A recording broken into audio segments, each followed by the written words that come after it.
Quite the interesting article, eh?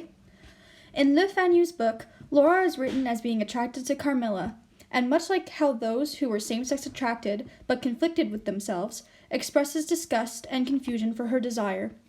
Though Laura is conflicted, she is still clearly enamored with Carmilla, even after she was killed, which is shown when Laura tells us about how she views Carmilla after a year has passed since the incident. Here is a quote from Le Fanu's book.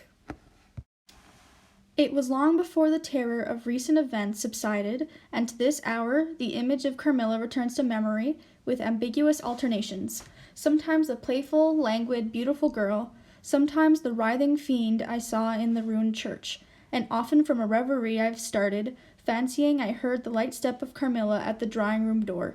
Page 342, Le Fanu.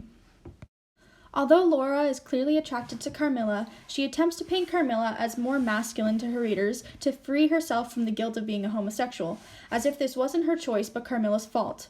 She does this because if her readers think that she mistook Carmilla for a feminine man instead of a masculine woman, then her attraction would be more justified and less likely to be seen as a sin.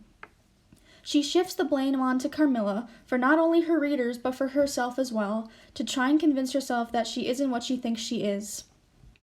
For example, in this excerpt, I could boast of no little attentions such as masculine gallantry delights to offer, and then later on in the excerpt, except in these brief periods of mysterious excitement, her ways were girlish, and there was always a languor about her, quite incompatible with a masculine system in a state of health. Page 291, Le Fanu.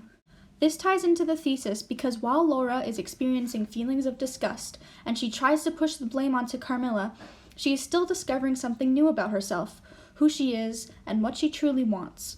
This makes her discovery and attraction paradoxical.